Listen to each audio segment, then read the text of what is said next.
So we're down to one of the last videos I'm going to make you guys. I think I have another one next week that we need to do, and just one, and then we'll be done. So today what we're going to do is we're looking about solving inequalities. This is a concept that you guys did last year, but we haven't revisited it, and it is something that you should definitely be aware of before you enter IM2. So that's what we're going to do. With solving inequalities, I have 4 steps here. First step that we're going to do is we're going to solve it just like we would an equation. Second step happens sometimes, but not all the time, and that's flipping the inequality if you're multiplying and dividing by a negative. The third step is drawing a number line using 0, the solution, and its opposite, kind of like I showed you what my number lines look like yesterday.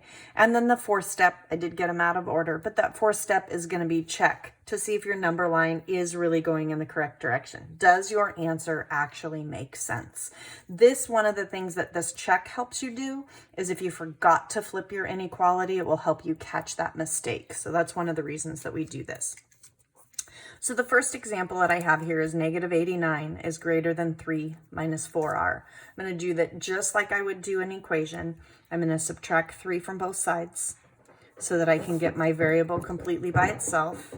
And I get negative 92 is greater than negative 4r.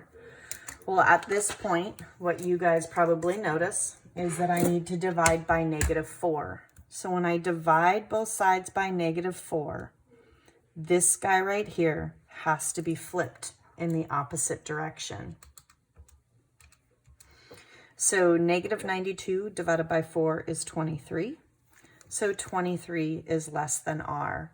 Just like I mentioned yesterday, I personally don't like to have my answers written this way. I really like when my r is written first. So if I read this backwards, I get r is greater than 23. So I'm going to make my number line. My number line will have 0, the solution, and the opposite. Now, when I say the solution, I'm really talking about what we call the... So this 23 really isn't the solution. A better term to write would be the boundary point. Okay, so I am going to put my circle on the 23. It is an open circle because we do not equal 23. We're up to 23. And so we're saying that r is greater than 23, which means my arrow should be going this direction to the right where all the numbers are larger. So this means that 0 isn't a solution, but the number 100 could be. So what I'm going to do is I'm going to plug in 100 to see if my inequality is correct. Well, 3 minus 400 is negative 397. So negative 89 is bigger than negative 397, which means 100 is a solution. So we did flip our inequality correctly. So when I ask for an answer, I really do want the inequality and the number line included, unless I if I ask for the inequality only, then I would be looking for r is greater than 23. If I'm asking for the number line only, then obviously I'm looking for the number line. So the next question that we're going to look at is 8z plus 6 is less than or equal to 8. I'm going to solve it just like I would the equation by subtracting 6 from both sides.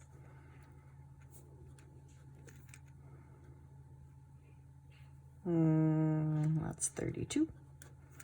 Dividing both sides by 8. So z is less than or equal to 4.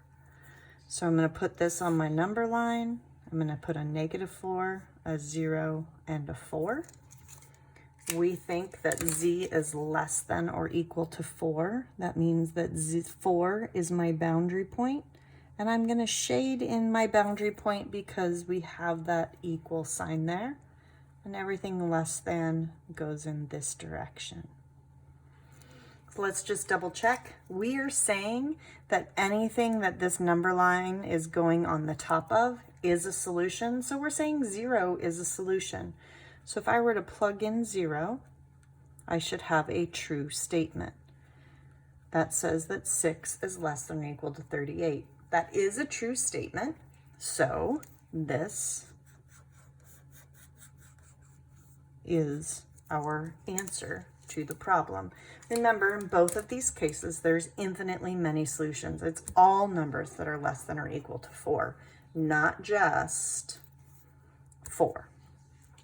So these are the types of problems that you're going to deal with today. Fairly simple two-step inequalities.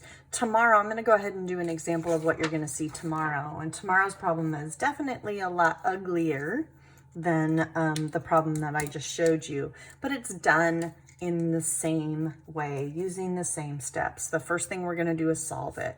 Well, when we're solving an equation, we need to follow order of operations. Order of operations tells us that we need to multiply first. So we get 6 minus 12k minus 4k is less than 8k minus 210.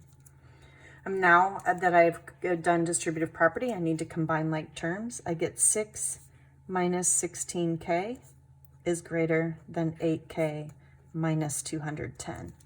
This is a really good example for me to talk about because one of the things that students sometimes have a tough time doing is really, one, remembering to flip when you have a negative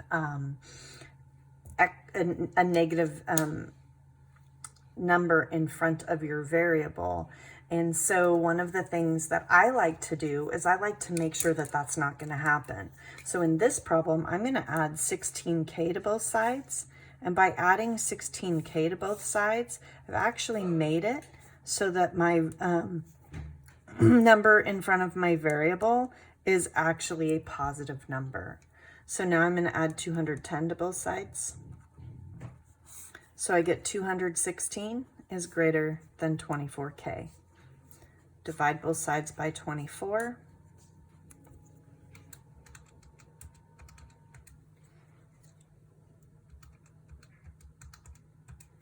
And I get 9. So 9 is greater than k. I personally don't like it written like that, so I am gonna just switch it to be k is less than 9. And then I'm gonna get my number line.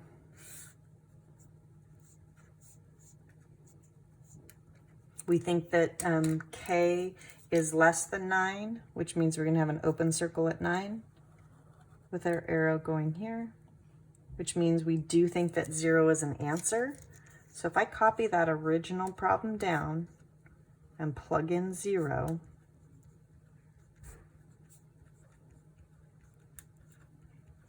I actually get this is going to be 0, this is going to be 0, this is going to be 0. So I get 6 is greater than negative 210, which is a true statement. So k is less than 9. And this is what my number line should look like. So one of the things that you might want to do when you're working on the assignment on Wednesday is you might want to go ahead and check to make sure that you have the correct boundary point before you worry about graphing the number line, because that boundary point could get difficult to find if you're not following the correct steps. I will give you a heads up, all of the answers are going to be positive whole numbers. So, or actually, I don't know if they're positive. They're all going to be whole numbers though. So if you are getting a fractional answer for your boundary point, you've done something wrong. As always, please send me a quick email or whatever if you have a question. I'd be happy to answer it as soon as I can.